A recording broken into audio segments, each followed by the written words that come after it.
Hey guys, what's up? Alec back with the daily stock market, and look at that, our account just crossed over the $70,000 mark, so that's a huge milestone. We're up over 27% just in the last 6 months, and that's just picking stocks and swing trades. This account I don't do any option trading in at all.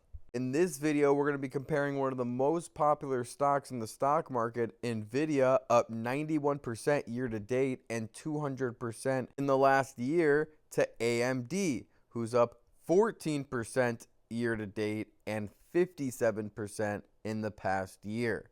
Now, we're going to make this video a little bit more exciting because we're going to add Intel to the list also, ticker symbol INTC. Remember, in the last year to date, they're down 36%, and in the last 1 year, they're only up 5%. So are they a better deal compared to some of their peers like AMD and Nvidia? Well, that's what we're going to talk about in this video. We're going to directly compare every single one of these stocks to each other and see which is the best deal. So first up, we have Nvidia. And if you grab a pen and paper for this video, it'll probably help out a lot because you can write down the most important things that I tell you to so we can directly compare them to each other. So the first most important thing is up 200% for Nvidia in the last 12 months. And in the last 5 years, they're up 2,300%. Holy cow. We can also note that the lowest that they've been in the last few years is $112 per share, and the current price is $945 per share. Okay, as we scroll down, we can see that there's 29,000 employees, so it's a very, very big company, obviously. We can also write down that they have a PE ratio of 79. Okay, that's an important thing to note, with a market cap of 2.36 trillion.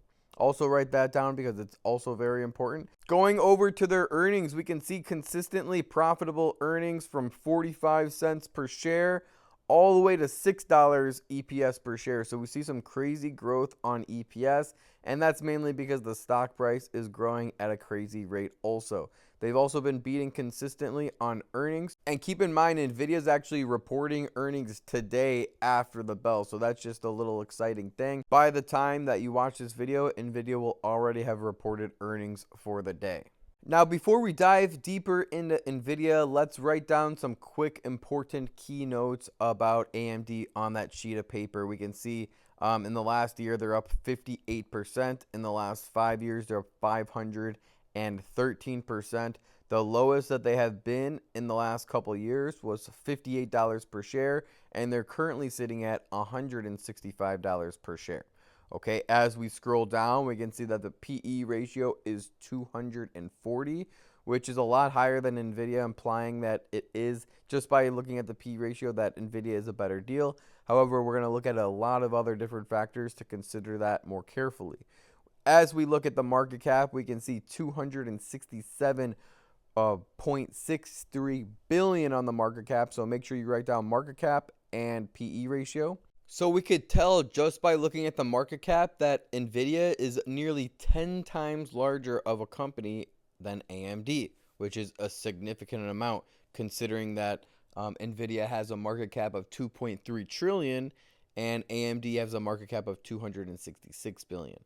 So that is a little bit of a downside, I would say, when it comes to Nvidia compared to AMD, because the ceiling is a lot smaller for Nvidia. For example, if Nvidia stock price goes up another 100%, that's going to be very difficult because it's going to be a $5 trillion company, which is absolutely unheard of. We actually never even saw a $2 trillion company until recently. So I think it's going to be at least 5 years or so, 3 to 5 years, until we see like a $5-6 trillion company. That's absolutely enormous and would significantly be the largest company in the world. Where AMD, for example, if they go up 100%, the stock price soars 100%, the market cap would only be around 500 billion.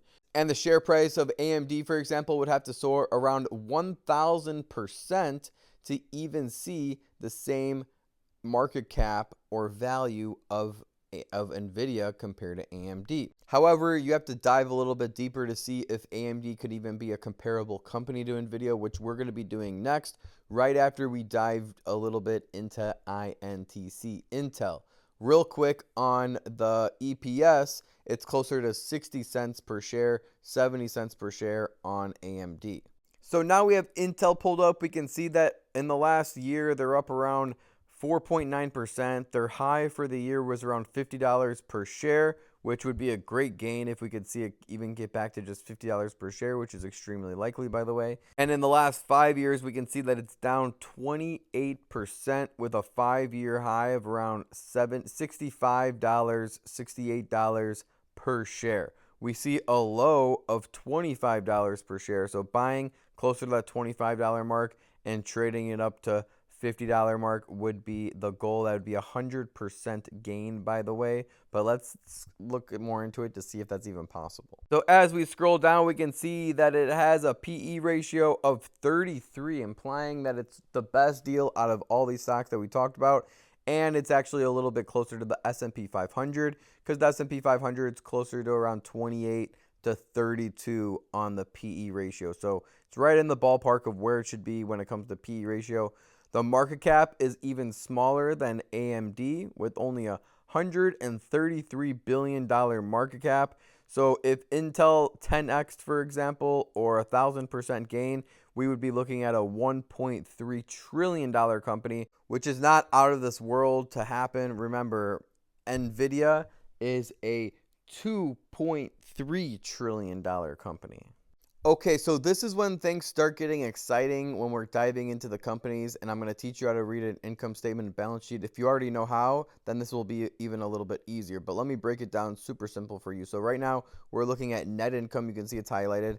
We have an annual graph pulled up, and we can see 5 years ago, right down in 2020, $2.8 billion in net income, which is how much the company earned on the bottom line.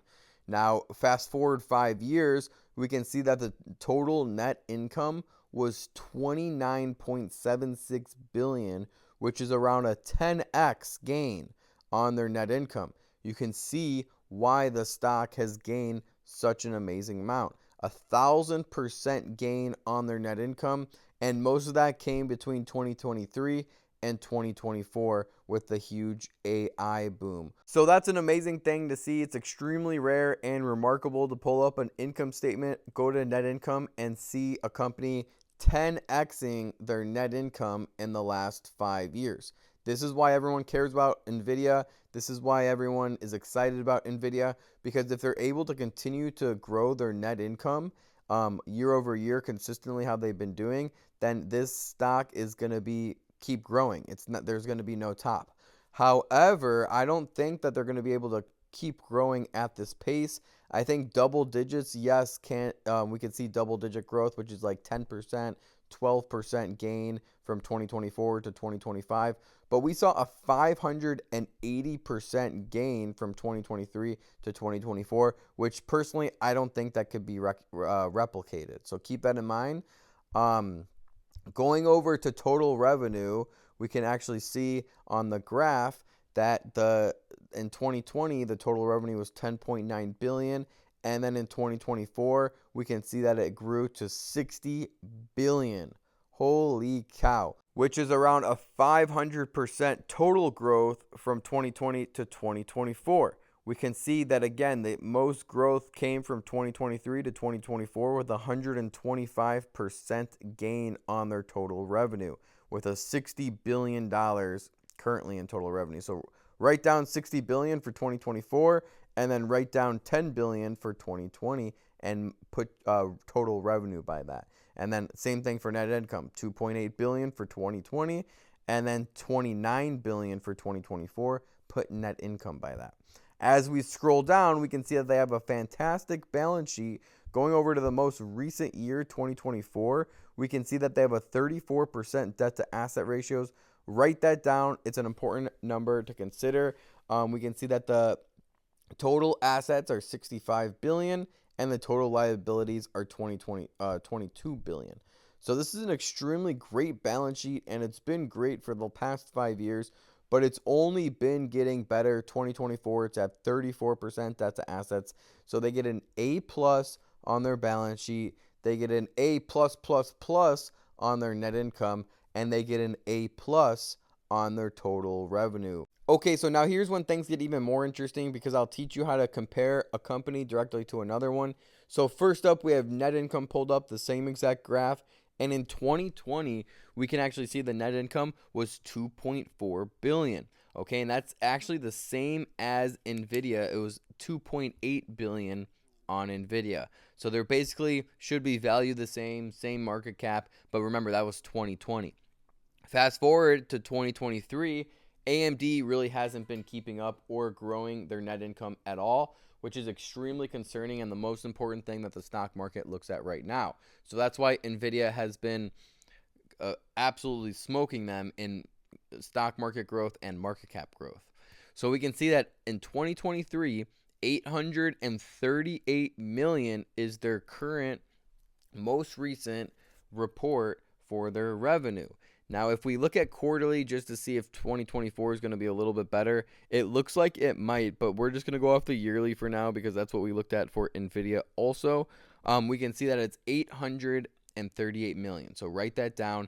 10x that, by the way, would be, because remember, the size of Nvidia is 10x AMD. So we want to have a 10x multiple when we compare them current day. Their most recent was 838 million. 10x that is only 8.3 billion. Okay, remember, net income right now on Nvidia is 29 billion. So when it comes to net income, Nvidia still has them beat. AMD still gets probably like a B, maybe a B plus on net income. So Nvidia winner on net income. If we go to total revenue, however, we can see in 2019 we saw 6.7 billion and then 45% growth, then 68% growth year over year. It's just been growing like a machine. And currently we have 22 billion in total revenue, which 10x that would be 200 billion that Nvidia would have to come up with if we kept that 10x multiple, because remember, Nvidia is 10x the size, 10x the market cap of AMD. So we would want to see 10x the net income, 10x the revenue to value them the complete same. So if we look at Nvidia's revenue, we see 60 billion. Okay, that's only around 3x of the revenue. So therefore, AMD wins when it comes to total revenue. They get an A plus when it comes to total revenue, 22 billion. However, the stock market as a whole doesn't care as much about total revenue right now. They care more about net income. So total revenue isn't weighed as much when it comes to net income. Net income is one of the most important things. And again, that's why we see the PE ratio higher on AMD, the stock not growing as much on AMD. If we scroll down, however, we can see that they even have a better balance sheet than Nvidia. Wow, look at that balance sheet. 17% debt to asset ratio. That's insane and amazing. We can see 67 billion in assets and 11 billion of liabilities. So they're at an extremely low risk of going bankrupt anytime soon. However, it's a good thing to track every year their balance sheet or even every quarter if you are an investor into AMD to see what's that balance sheet doing. Are their liabilities creeping up, their assets going down? Because that's going to be a red flag. But as of right now, it looks spectacular, and I would give their balance sheet an A++. And I would also put AMD as a winner in the balance sheet category and the total revenue category. However, Nvidia has them in the most important category, which is going to be net income. So if you believe that AMD can get their net income back to 3.1 billion like in 2021 or higher and continue to grow net income year over year, then I think AMD overall is going to be a better pick than Nvidia.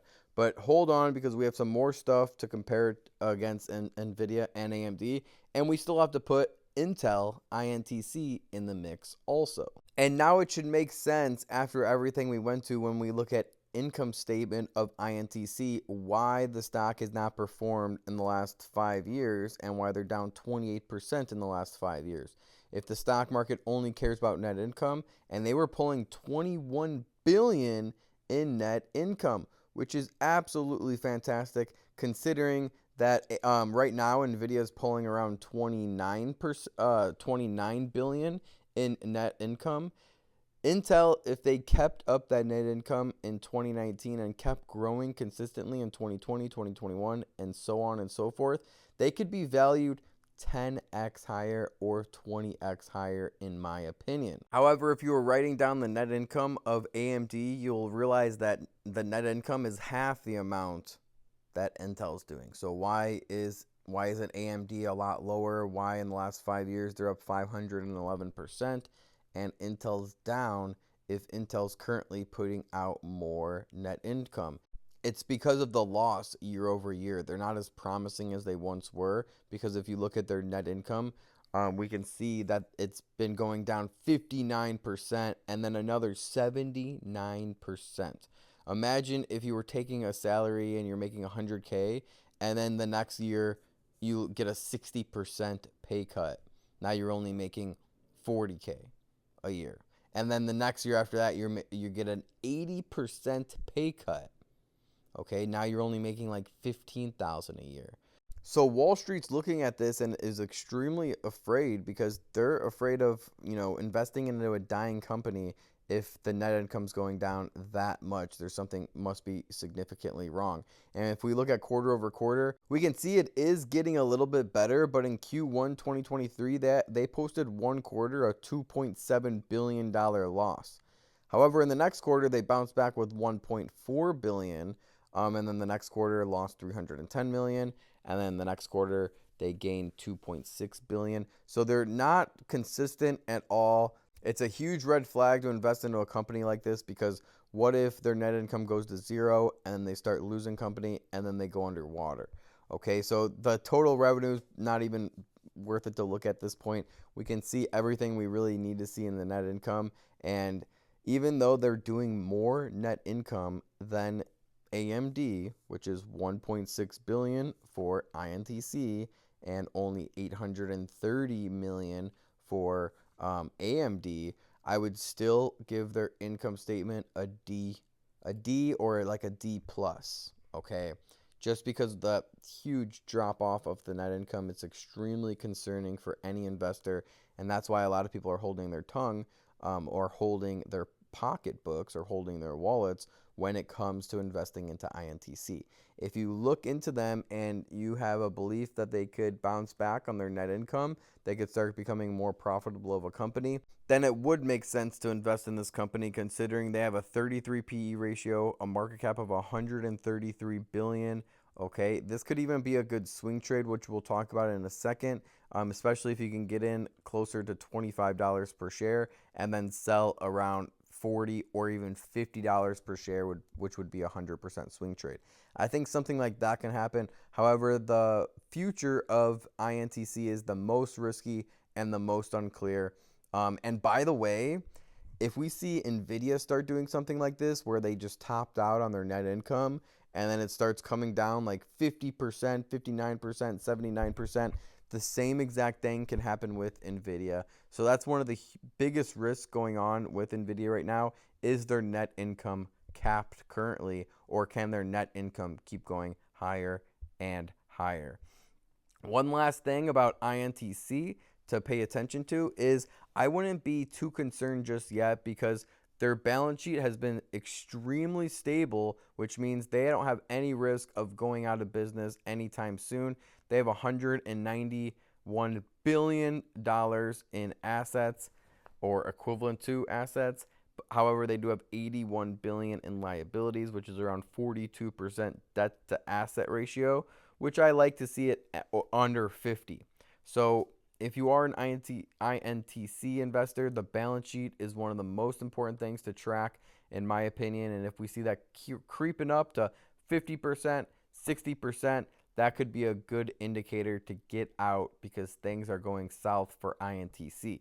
However, if we see that net income creeping up, 1.6 billion, 3 billion, 4 billion, 10 billion, which would be an awesome mark for INTC, especially if we can get back to 20 billion, we can see INT stock go to the absolute moon. I'm talking about 200, 300, 500, 600% gains on INTC if they're able to get their net income back. And the good thing is they're not even close to a ceiling. It looks like their ceiling was 21 billion and right now it's 1.6 billion. So you're buying an underdog if you are considering investing into INTC. There's a lot of room for growth, but there's an extreme amount of risk. And you can track that risk by looking at the balance sheet and making sure those assets are not creeping lower and the liabilities are not creeping higher. However, what do analysts have to say about this stock? Well, starting off with Nvidia, we have $1,074 price target, which is a 13% upside in the next 12 months for Nvidia. Some analysts have them as low as $850. Some analysts have them as high as $1,400. As we scroll down, we can see where these analysts are coming from. We have 3 top 25 analysts with price targets over $1,100 per share, and 1 top 25 analyst as high as $1,400 per share in the next 12 months. If we look at AMD next, we can see that on average, analysts have them a little bit higher with a 16% upside in the next 12 months and a $192 price target. With some analysts as low as $140 per share in the next 12 months and some as high as $265 price targets. As we scroll down, we can see where these analysts are coming from and when they actually reiterated this. Most analysts, a lot of these are 5-star analysts, and they have above $175 price target. Okay, we can see 3 top 25 analysts have $200 price target, $175, and $185 in the next 12 months. Another one has a $200 price target. Another one has a $162 price target. So the chance of losing money in the next 12 months on AMD stock is fairly low according to analysts. And Intel has the biggest upside according to analysts on average. They also have the biggest downside with a $17 price target from some analysts. But on average, we should see AMD around $37 per share, with one analyst or a few having a $68 price target. As we scroll down, we can see where these are coming from. 2 top 25 analysts have them over $35 per share, $38 per share. As we scroll down, we can see more 5 and 4-star analysts, some $62 price targets, some $68 price targets, but it seems like on average, a lot of them are around $35 or so. We even have 1 top 25 analyst with a $17 price target in the next 12 months. And if they keep losing on their net income and it keeps going down and down and down, it probably will be $17 per share. However, I think the lowest that we'll see in the next 12 months personally will be $25 per share, $23 per share, which I think is the best place to buy INTC, and then selling around $50 per share or $45 per share in the next 12 months will yield a great swing trade. So personally, I think INTC is the best swing trade, and AMD or Nvidia are the best long-term holds. And if you enjoyed this video, just slap a big thumbs up on this video and subscribe on YouTube is all I ask. We also have over 1,500 success stories on my highlight section. If you want to read through some of those yourself, click on Success 2024 and read through some of those recent positive testimonials about people who join the program and get massive results. Okay, we can see starting off the week big with 40% gains on an Apple win thanks to the daily stock market. $290 made $113 percent. So the list goes on and on. You can even see we tracked the call outs for 2024 and we're hitting over 80% consistently. So DM me if you want to join and see my trades, my personal trades, what I'm buying, swing trades. We also do a lot of option trading with strike prices, expiration dates, and everything included with signals on when to buy and when to sell. Just DM me on Instagram, the Daily Stock Market, 232,000 followers, 926 posts if you want to learn more. Thank you guys for making it all the way to the very end of the video. Share this video with an investor in AMD, Intel, or Nvidia to help them out. And I'll see you guys in the next video. Remember, don't time the market, buy the market. Peace.